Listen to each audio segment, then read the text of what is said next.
Gálatas capítulo 4 entonces.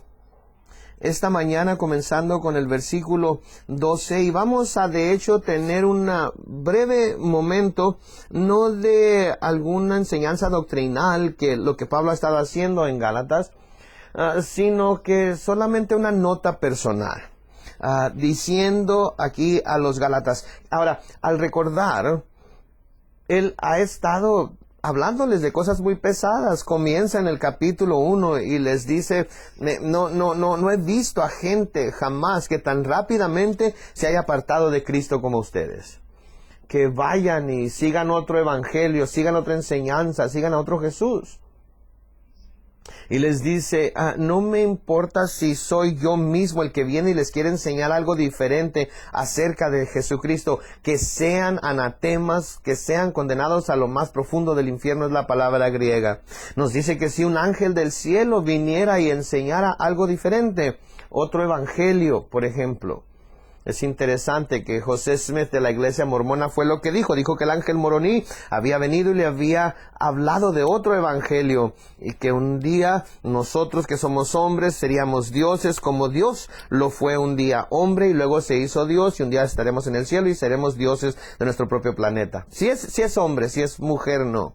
Y también dice en 1 Corintios 15 que si Satanás se aparecería como un ángel de luz, así también sus profetas y apóstoles para engañar a la gente. Y luego les dice en el capítulo 3,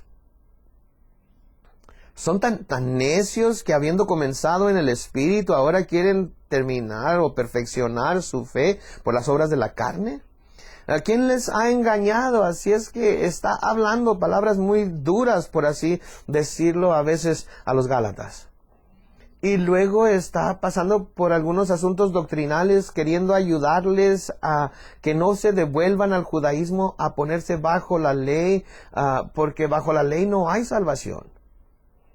Y vuelvan a la gracia, les ruega. Y entonces ha tenido cosas difíciles que decirles. Entonces él siente ahora, como a la mitad de su carta, qué es lo que ha estado haciendo, y se detiene y quiere aclarar algunas cosas. Y en el versículo 12 les dice, os ruego, hermanos. Todavía los cuento como mis hermanos, como mi familia. Ustedes son la iglesia que se encuentra en Galacia y han tomado algunas decisiones equivocadas y doctrinalmente se están desbalagando, pero son mis hermanos, así es que de nuevo les ruego que os hagáis como yo. Ahora, Pablo era un hombre que creció grandemente en la santificación y hasta dijo, síganme a mí como yo sigo a Cristo. En otras palabras, él había estado en un lugar en las tradiciones y sus palabras y sus caminos seguían a Dios. Entonces ellos debían seguirlo a él para que tuvieran la misma bendición que él. Entonces él anduvo en justicia, en santidad, en santificación y honra en una manera especial y poderosa con la cual Dios le había dado la gracia. Pero eso no es de lo que está hablando aquí, porque noten que dice aquí, os ruego hermanos que os hagáis como yo, porque yo también me hice como vosotros. Entonces, ¿de qué está hablando aquí? Él está diciendo, miren, yo he vuelto a decir, déjenme acordarme cómo era esto, dejar el judaísmo. Y yo puedo acordarme que fue algo difícil decir, dejar el judaísmo, pero no voy a rasurarme la barba y todas esas cosas. Quiero que todo sea de acuerdo a la ley. No necesitas eso, pero necesito circuncidarme. No lo necesitas. Él luchó con esas cosas. Después de que Pablo fue salvo, él comenzó a predicar algo ahí en Damasco y luego durante 3 años él fue llevado al desierto de Arabia para ser discipulado por Dios mismo. Y luego de ahí vuelve de nuevo a casa, a su familia en Tarso, donde si se sacan las cuentas del día en el que él fue salvo, hasta el día que Bernabé fue para llevarlo a Tarso para ayudarle a discipular a los creyentes a Antíoco, en la gran obra de Dios que se estaba llevando a cabo ahí. Cuando lo llevó de Tarso a Antíoco habían pasado 11 años, así es que no fue como que Pablo fue salvo y luego fue un gran líder al siguiente día. Entonces él está diciendo, puedo recordar, luchar con estas mismas cosas. Y yo recuerdo que yo mismo crecí en la denominación que yo amaba y cuando crecí el Señor me dijo que saliera de esa denominación y era como que me estaban cortando el brazo derecho. Sentía como que estaba dejando a mi familia.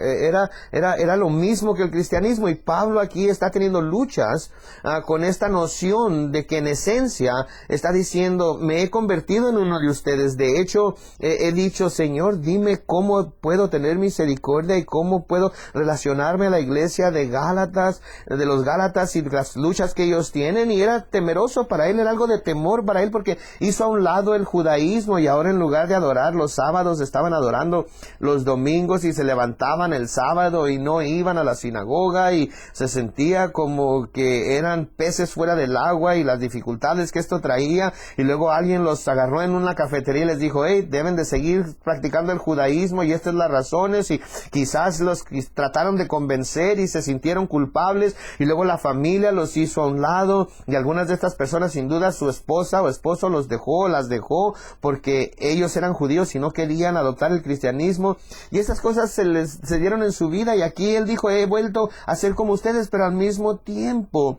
la conclusión a la cual deben llegar es que la fe en Dios solamente no es por obras lo que nos salva. Y déjeme decirle algo, cuando yo veo a la gente en el mundo que están pasando por diferentes circunstancias y es obvio que no conocen a Cristo, mi corazón me duele porque conozcan a Jesús en la forma en la que yo lo conozco. Que ellos puedan conocer todas las cosas de la Biblia, la verdad que nos libera, en la forma en la que yo conozco la verdad. Y yo veo a la gente que tiene luchas y en Walmart que se gritan el uno al otro, los niños están comportándose mal, se ve el comportamiento de los que no son cristianos y se piensa uno, oh, no conocen a Jesús. Y como Pablo dice, yo mismo preferiría ser anatema o condenado al infierno, dice en Romanos capítulo 9, para que mis hermanos en la carne, los judíos, puedan ir al cielo. No que Dios vaya a hacer esa clase de trato con Pablo, pero él está diciendo, así es como yo anhelo que la gente salga de las tinieblas y que las garras de Satanás les sean sacadas y vengan al Hijo de amor. Y él está diciéndoles ahorita, ustedes, he predicado el Evangelio, a ustedes han recibido el mensaje del Evangelio. Quizás hicieron alguna oración para recibir al Señor. No se encuentra en la Biblia que eso debe hacerse. Así se necesita confesar con la boca que Jesús es el Señor. Y se llega al momento en el que debemos de hacer esa profesión o declaración de fe públicamente después de algún servicio a través del bautismo. En algún punto debemos de decir, estoy tomando una decisión en la cual voy a seguir a Cristo. E hicieron todo eso. Pero ahora, algún tiempo después de haber pensado en esto un poco más, ahora ellos están tratando de decir, bueno, pues voy a practicar algo del cristianismo, pero también voy a practicar el judaísmo. En algunas instancias, simplemente no voy a andar en el cristianismo completamente, sino que me voy a aferrar aún a mi religión pagana hasta cierto punto.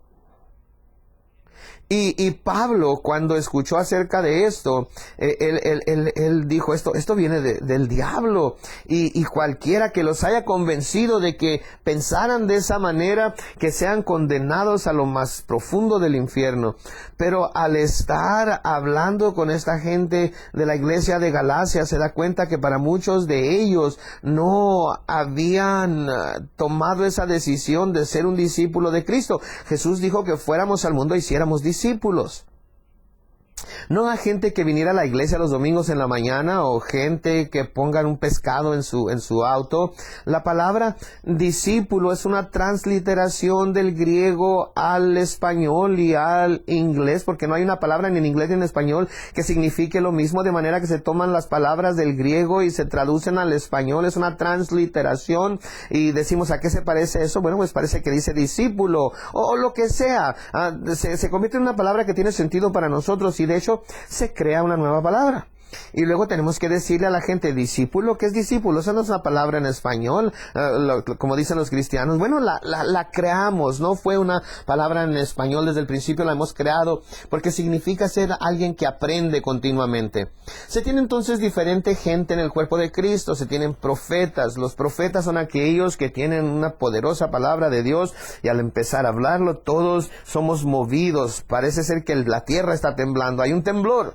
Y cuando se ve la gente abre sus ojos y tiemblan y su corazón es traspasado y son llamados al arrepentimiento y se profundizan en el Señor y se va el profeta y todo el mundo ha sido movido y él puede irse contento porque hizo su trabajo. El evangelista está ahí para caer sobre la roca y decir, necesito a Cristo en mi vida, y cuando la gente hace eso, él ha cumplido su trabajo. Pero el pastor no cuenta a esa gente por 8 meses o un año. Nos da gusto ver que la gente es movida por el profeta y que fue atravesado en su corazón por el evangelista y que se ha confesado en ese momento a Jesús como Salvador. Pero el pastor dice, vamos a saber si en realidad son cristianos cuando hayan estado andando como cristiano a través de los días, las semanas, los meses y aún los años.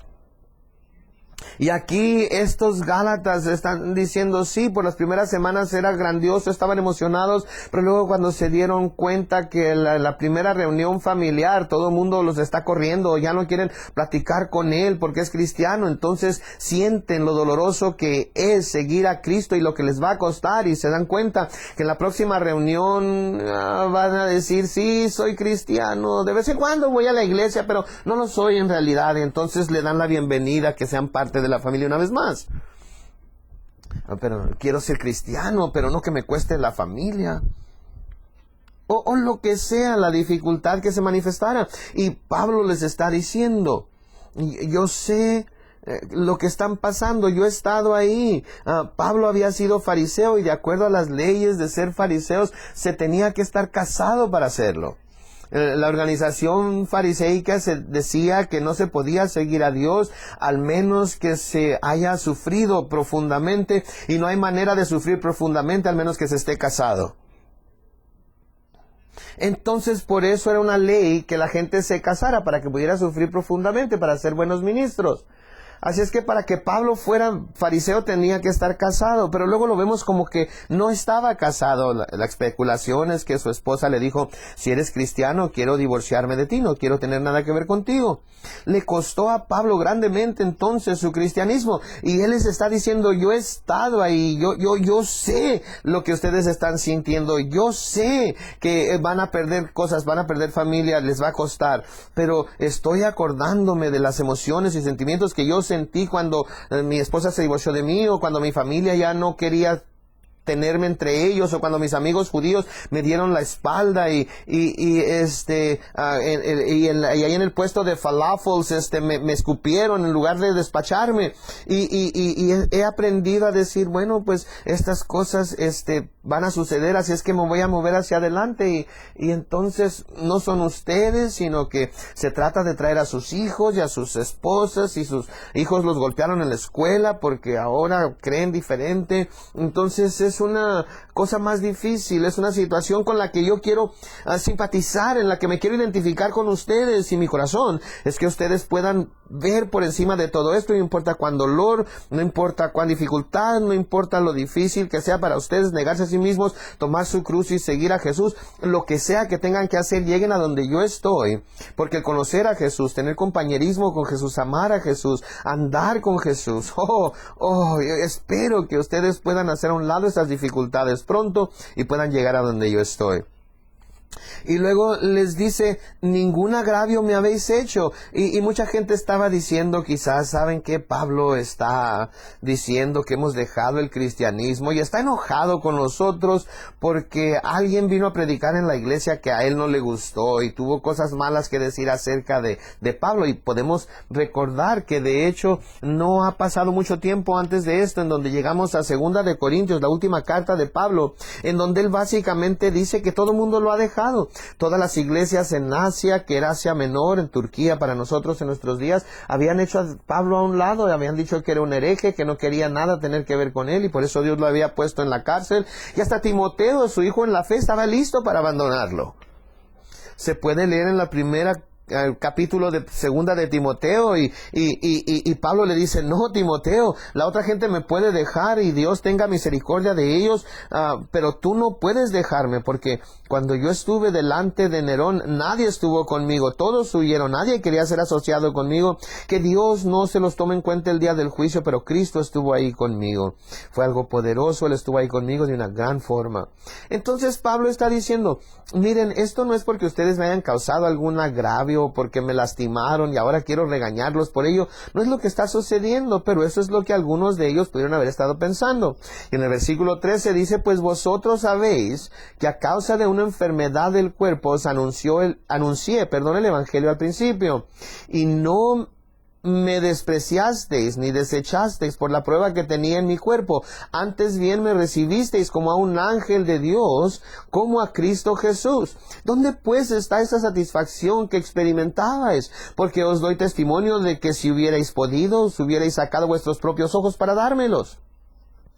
Ahora Pablo dice, cuando vine a ustedes, fue un tiempo difícil, de hecho estaba pasando por ahí por Galacia. Ahora recordamos que cuando Pablo había llevado a su grupo de evangelistas en su segundo viaje misionero y estaba yendo a través de Asia Menor, el Señor le decía, no aquí, no aquí, no aquí, y sabemos que en su primer viaje misionero que él fue golpeado en Listra, de hecho fue apedreado hasta que murió y luego fue resucitado entre los muertos y volvió a entrar a la ciudad a predicar. No sabemos exactamente a qué se está refiriendo aquí. Claro que si fue después de Listra, después de haber sido apedreado, su cuerpo quizás hubiera estado seriamente ensangrentado y lastimado, y quizás tenía un chichón en la cabeza y un ojo completamente cerrado y quizás una cortada en la mejilla que estaba sanando, y sus brazos y piernas le estaban doliendo, quizás hasta lo tuvieron que cargar para llevarlo a Galacia. No sabemos, quizás de eso es de lo que está hablando. Sabemos que uno de los historiadores de este tiempo da una descripción de Pablo. Y en esa descripción dice que donde Pablo creció, que era un lugar muy húmedo y había cierto tipo de malaria que Pablo contrajo. Y si hubiera sido una de esas enfermedades, de hecho, esto causaba que los ojos continuamente segregaran pus, y sabemos que Pablo tuvo esta enfermedad de vez en cuando, y no era tanto que fuera pus amarilla que le estuviera saliendo a chorros de los ojos y a través de las mejillas, sino que el olor era abrumador. Y nos dice aquí que si hubieran sacado sus propios ojos para dárselos, quizás eso era lo que se estaba refiriendo. Algunos comentaristas especulan y se puede llenar una biblioteca de especulaciones. No lo sabemos en realidad, pero especulando un poco aquí, era algo horrendo, era algo difícil de vencer, de hacer a un lado. Y si hubiera sido esa pus que olía mal y que estaban tratando ellos de escucharlo y invitaban a escuchar al apóstol Pablo y era difícil verlo, están viendo a sus zapatos o están viendo por allá por arriba y luego ven que de nuevo le escurre más pus y huelen de nuevo lo que le está saliendo de los ojos, era difícil. Y dijo que aun cuando tenía esta dificultad física que le estaba sucediendo, la presencia de Dios estuvo ahí y la palabra de Dios estaba siendo predicada y ellos le amaron. Él está reconociendo que lo respetaron, que lo escucharon predicar y hubieran podido decir, Dios no está con este hombre, y aun cuando lo estuviera, es asqueroso verlo y yo no voy a tolerar esto. Lo que sea que estaba sufriendo Pablo físicamente, él está reconociendo que ellos le amaron y le reconocieron y le escucharon como si estuviera predicándoles la palabra de Dios, y él estaba pasando por esta prueba, y Pablo hubiera podido decir, esto es tan difícil para mí, olvídenlo, yo me voy a quedar en casa, voy a quedarme en las afueras de la ciudad y no voy a predicar hasta que Dios me sane. Sin embargo, no lo despreciaron, no lo rechazaron, sino que lo amaron y lo respetaron. Y luego dice en el versículo 15 de nuevo, ¿dónde pues está esa satisfacción que experimentabais cuando tuvieron este corazón de no ser criticones, de no ser negativos, de no ver las cosas físicas y enfocarse en lo físico, que estaban viendo las cosas espirituales? ¿Se acuerdan las grandes bendiciones que vinieron a ustedes cuando mostraron esa madurez, cuando mostraron ese corazón? Y claro que yo creo que todos podemos decir lo mismo, ¿no es cierto? Sabemos en el matrimonio, al crecer, si no nos enfocamos en realidad amar a nuestro cónyuge y amar su personalidad y su carácter y todas las cosas que lo hacen a ellos lo que son. A menudo cuando conocemos a alguien es la atracción física la que nos lleva a ellos y es la que nos hace verlos, pero si no pasa de lo físico, el matrimonio no va a durar mucho, ¿no es cierto? Y también con las amistades es lo mismo. Dios ha hecho a los ricos, Dios ha hecho a los pobres, Dios ha hecho a los gordos y a los flacos también. Dios ha hecho a los altos y a los que son de baja estatura. Dios ha hecho gente con mucho cabello y a gente calva también. Dios ha hecho a gente seria y a gente muy divertida. La gente seria se puede enfadar con la gente que es muy divertida porque no les gusta su personalidad. Tienen que estar con la gente seria porque no es divertido estar con ellos. Bueno, se puede dar un paso atrás y disfrutar de lo que son y lo que traen a nuestra vida y hacer a un lado el espíritu de la crítica y hacer a un lado ese espíritu negativo. Y darse el uno al otro el beneficio de la duda, teniendo ese corazón de decir que Dios ha traído a esta persona a nuestra vida, sea por una semana o por un año o 20 años, yo voy a recibir esto. Y esto es en esencia lo que hicieron. Estaban pensando, Dios está hablando a través de este vaso, que es un vaso difícil de tener entre nosotros. En esta temporada de la vida es difícil estar con ellos. Con esta cosa física que les está sucediendo es difícil el ser parte de ello. Y Pablo les dijo, miren en las grandes bendiciones que han disfrutado al hacer a un lado los problemas físicos que están viendo en mí, que los molestaba acerca de mí. Y luego se volvió de no solamente ser molestados por mí, sino a un profundo amor en el cual estaban dispuestos a darme sus mismos ojos si hubiera sido posible dármelos. Me los hubieran dado. Ahora en el versículo 16, ¿me he hecho pues vuestro enemigo por deciros la verdad?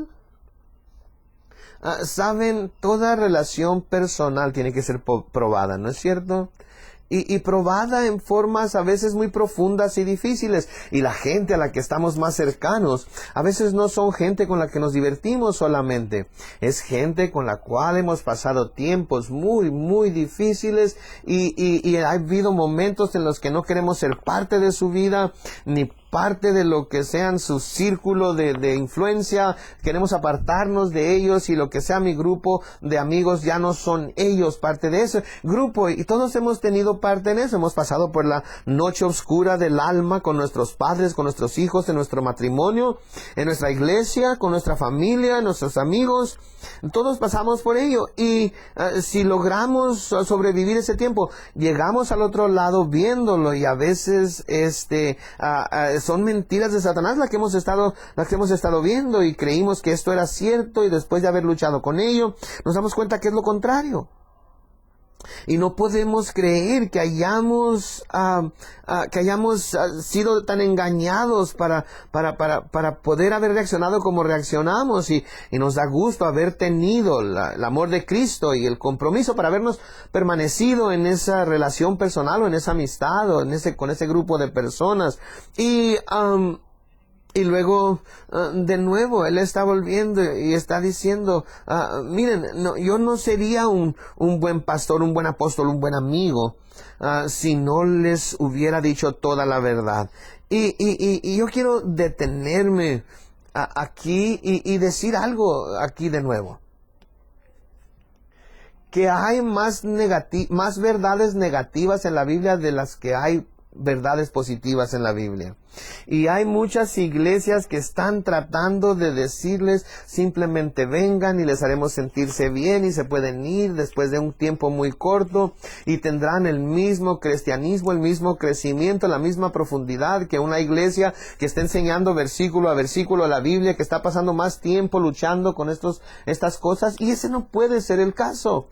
Mucho de la Biblia, en otras palabras, vamos a ser retados por ello, vamos a ser atravesados por la espada de dos filos y saldrá sangre y pus y las cosas difíciles tendremos que luchar con ellas y vamos a decir, recuerdo con aquella temporada en la que pasamos por los profetas menores, ¿se acuerdan ustedes? Los profetas menores era reprensión tras reprensión tras reprensión, cada semana yo estaba muriendo 1000 muertes predicando lo que la Biblia decía y de nuevo les tenía que decir que éramos pecadores y que teníamos que arrepentirnos y no fue un par de semanas, fue casi todo un año.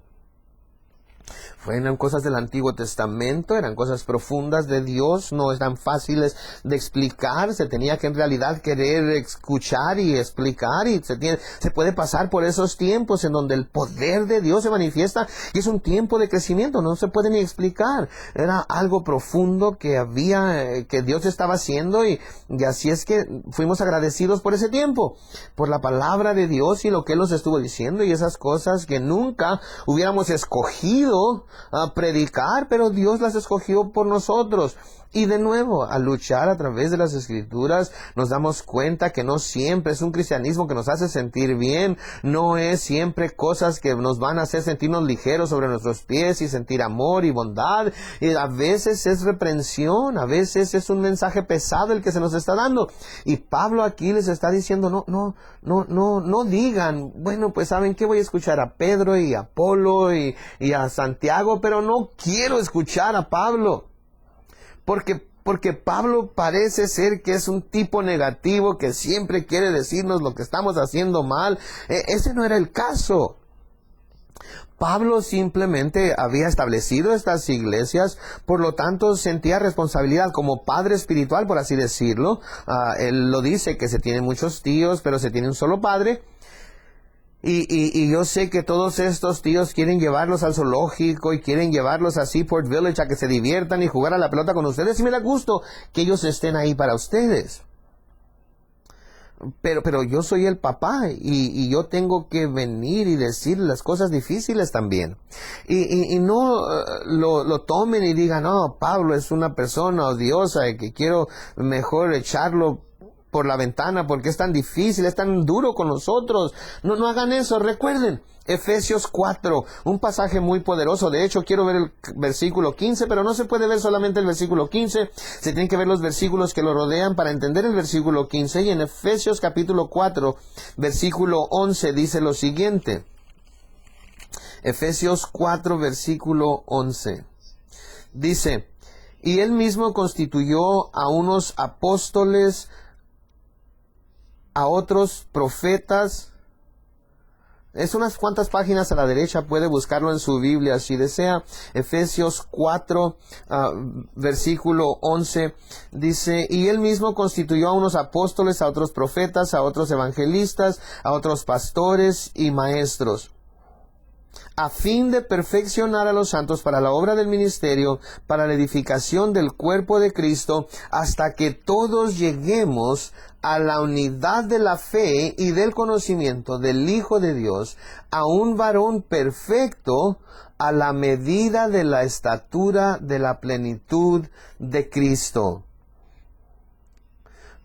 Para que ya no seamos, noten aquí, más atrás en el versículo 13 dice, y la medida de la estatura de la plenitud de Cristo, para que ya no seamos niños fluctuantes llevados por doquiera de todo viento de doctrina, por estratagema de hombres que para engañar emplean con astucia las artimañas del error. Entonces Satanás está planeando aquí, está empleando su astucia para poder llevarnos al error, para hacernos decir que son muy duros, para decir que son muy negativos, para decir que están diciendo cosas que no son consoladoras o buenas o que me hacen sentirme bien.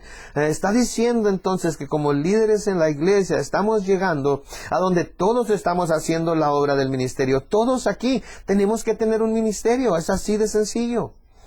Dios lo ha diseñado de esa forma. Uno es una mano, uno es el pie. Todos debemos tener un ministerio. Y si usted no ha madurado al punto de poder tener un ministerio en este lugar, tiene que darse cuenta que algo está mal. Especialmente si usted ha sido cristiano por cierta cantidad de años y aún no participa en ningún ministerio. Y debe darle temor el cómo está viendo a Dios, la Biblia, la iglesia, su vida, su tiempo, sus prioridades. Algo no está bien aquí. Y de nuevo no quiere decir, bueno, pues lo hice ya por 5 años y ya me retiré, ya estoy jubilado, así es que no más. No hay tal cosa en las Escrituras.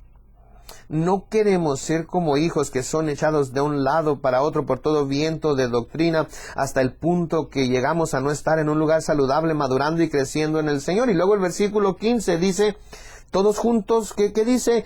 Todos somos líderes y pastores y ministros, por así decirlo.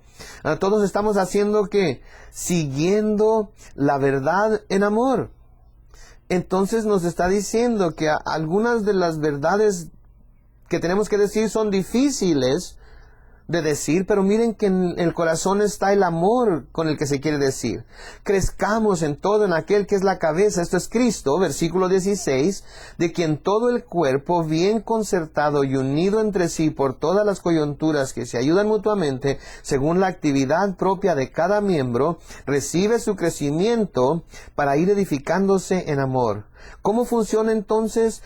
Todo miembro hace su parte para que esto cause el crecimiento de todo el cuerpo, para que todo el mundo lleve a gente a Cristo y pueda discipularla también. Simplemente pregúntese, yo creo que una vez al año es algo mínimo en el cual usted haya compartido su fe con alguien o con muchos alguienes y hayan visto a alguien venir a Cristo. Y luego el tener el gozo de regalarles una Biblia y decirles, mira, empieza a leer en Mateo y lea hasta el Apocalipsis, y si tienes alguna pregunta, házmelas. Y quizás está leyendo Mateo y le pregunta, ¿qué quiere decir esto? Oh, ¿sabes qué? Tenemos un grupo de fundamentos cristianos, y que todo mundo tenga parte en llevar a la gente a los pies de Cristo, en discipularlos. Que todo mundo haga su parte en la oración. Que todo mundo esté haciendo su parte en dar ofrendas. Que todo mundo esté haciendo su parte en servir.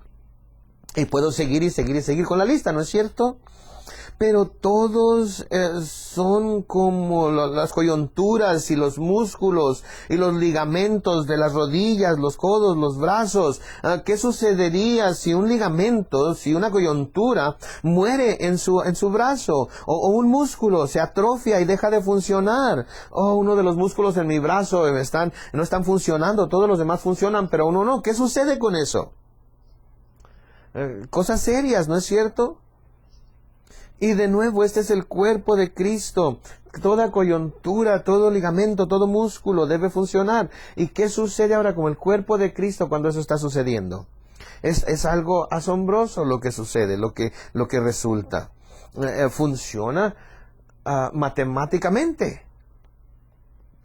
Estábamos hablando el miércoles en la noche de que si tuviéramos un evangelista en la iglesia y todos los días él se pusiera se levantara aquí en la iglesia y 1,000,000 de personas vinieran y 100,000 personas se entregaran su vida a Cristo, 365 días al año, siguiente día otro 1,000,000 de personas y otras 100,000 personas vinieran a Cristo. ¿Saben cuánto se necesitaría para que todo el mundo escuchara el evangelio y se convirtiera al cristianismo?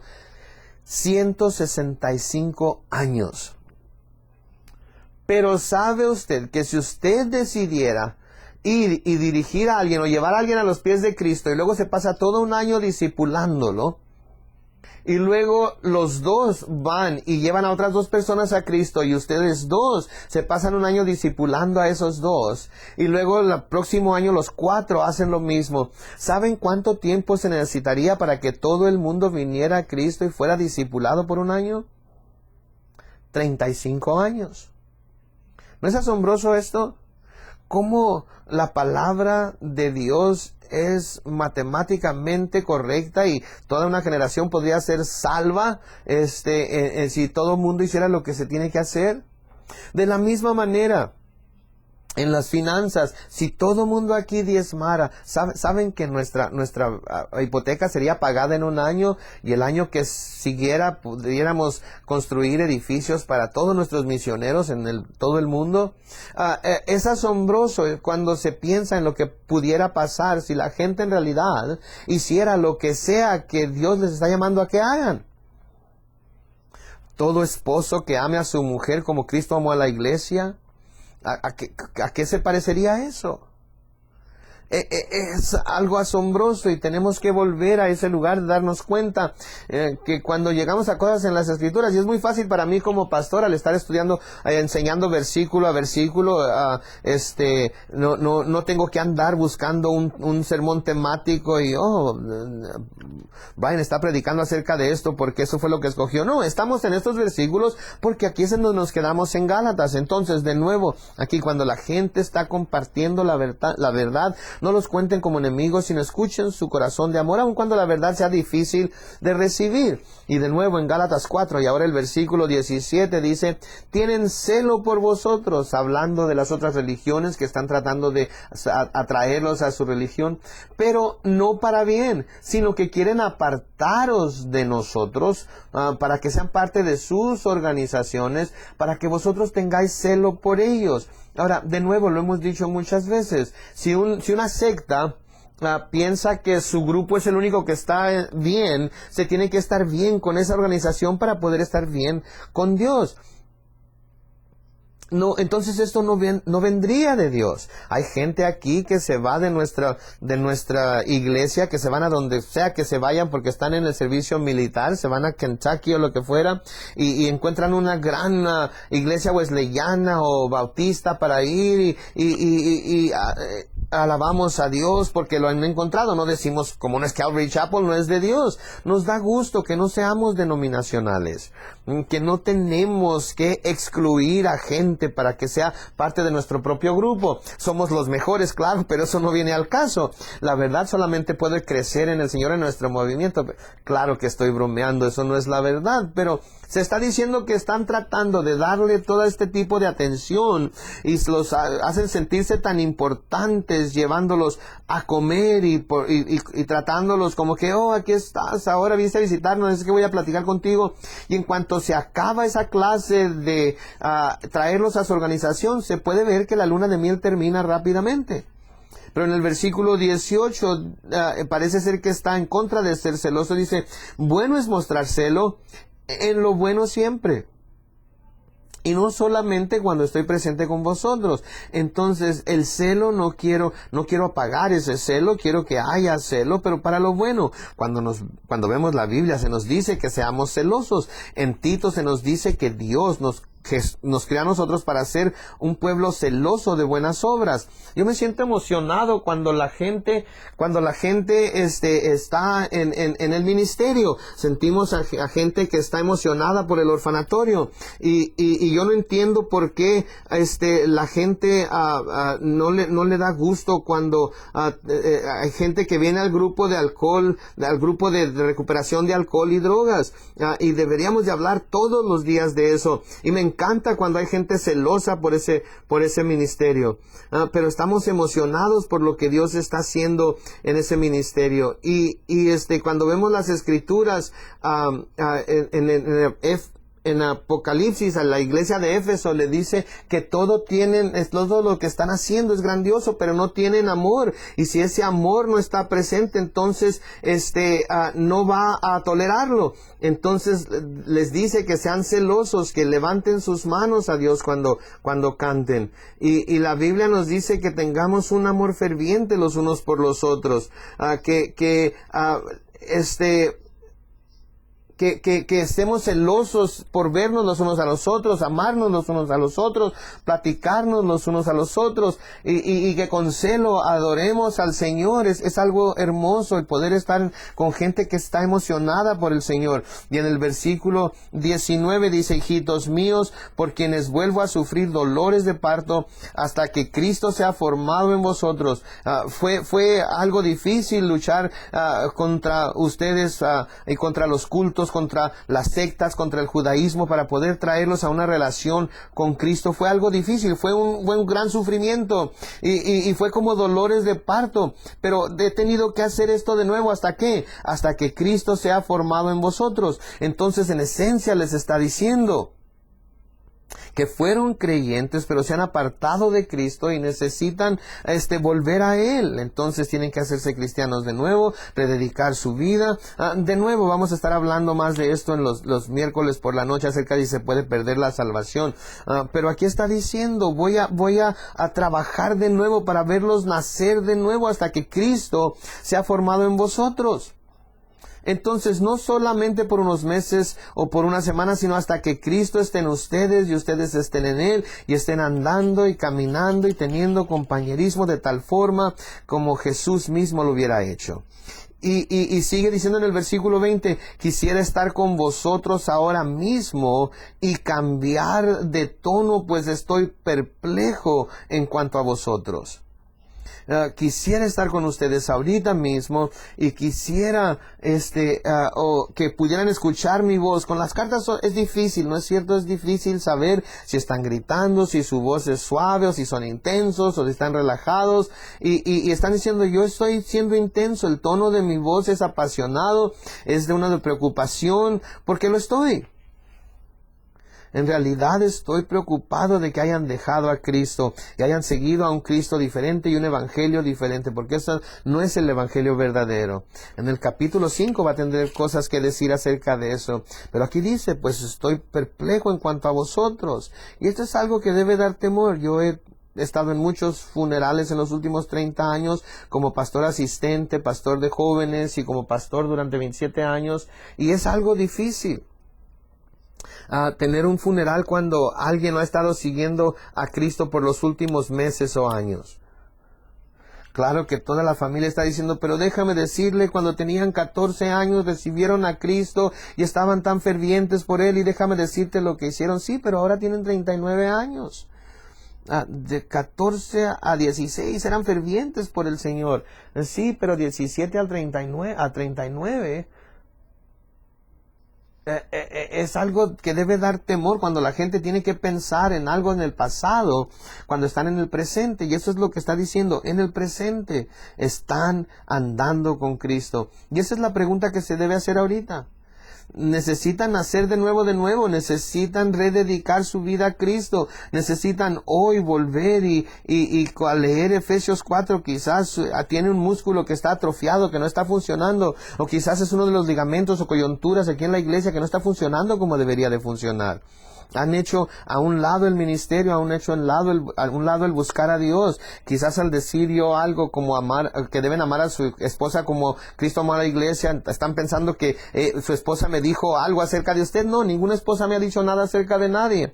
Pero tú acabas de decir palabra por palabra lo que ella me dijo anoche. No, es el Señor el que les está hablando. Dios quiere que escuchemos esto de nuevo. Alguien vino y me dijo acerca de ello, y no, eso no fue el caso. Es la primera vez que ellos están aquí, y no importa que hayan dicho su esposo, no fueron ellos los que me dijeron. Yo dije lo que dije simplemente porque Dios me lo ha dado para decirlo, y porque Dios quiere que usted lo escuche, porque hay un verdadero Espíritu Santo que quiere redarguirlo, reprenderlo, enseñarle, dirigirlo, y Él ha tomado mi boca y como el asno de Balaam, y me ha hecho hablar, y me da gusto que lo haya escuchado y que no esté dormido. O que esté diciendo: los Chargers van a jugar ahorita y yo estoy aquí en la iglesia. Lo que sea que está pensando. Pero vamos a orar ahorita. Señor, te damos gracias por tu palabra, y te damos gracias por pequeño tiempo relacional en el que Dios hace a un lado la doctrina pesada y les dice: miren, quiero hablar con ustedes en un nivel personal. cómo tenemos tanto amor el uno por el otro. Yo sé que mi corazón está tan lleno de amor por el cuerpo de Cristo aquí en Calvary San Diego. Y cuando yo miro que alguien no está teniendo compañerismo, sirviendo como deberían hacerlo, como una vez lo hicieron, o no están viniendo a la iglesia como una vez lo estuvieron haciendo, no están conectados como una vez lo estuvieron, mi corazón se entristece y yo conozco la dulzura cada día de crecer en ti, como deseo eso para todos los que vienen aquí, todos los que quizás no tengan tanto tiempo en Cristo como yo lo he tenido, pero yo sé acerca de Jesús y en dónde estoy, en mi comunión con Él, y ellos no se encuentran ahí. Hay cierta dulzura que ellos no han podido disfrutar y van a necesitar 10 años para poder llegar a ese punto, y no parece ser que están llegando hasta ese lugar ahorita. Por favor, Señor, ahorita mismo, deja que tu verdad en amor penetre los corazones de toda persona que necesitaba escuchar este mensaje hoy. Y claro que la preocupación de Pablo era que no podía estar ahí para que pudieran escuchar el tono de su voz, porque tenía preocupación por ellos. Pablo está diciendo que sus pruebas al ser golpeado con piedras y con varas, y su dolor, la preocupación por las iglesias, yo sé lo que eso se siente, las noches de no dormir por la preocupación por los matrimonios de la iglesia. Por aquellos que por años no han tomado alcohol y de repente sienten que pueden volver a tomarlo.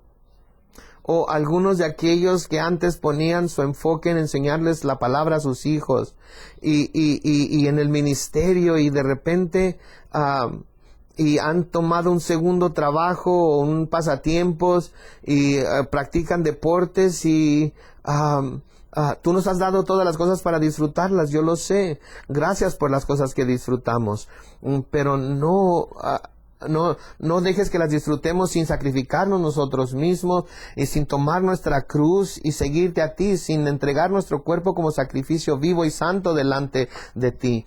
Y al estar aquí ahorita, el Espíritu de Dios está entre nosotros y Él está hablando a los corazones de algunos de ustedes, y todos debemos detenernos y preguntar: Señor, ¿soy yo? Escudriña mi corazón y ve si hay camino de maldad en mí, y guíame en el camino de vida eterna. Dios, por favor, para algunos de ustedes yo siento que el Espíritu Santo está diciendo: acaban de comenzar a ir por ese camino menor, han comenzado en los últimos días y semanas en las que en un camino que no es el camino de la santidad, no es el camino del crecimiento, no es el camino en donde se está sirviendo al cuerpo y se está obedeciendo a Cristo.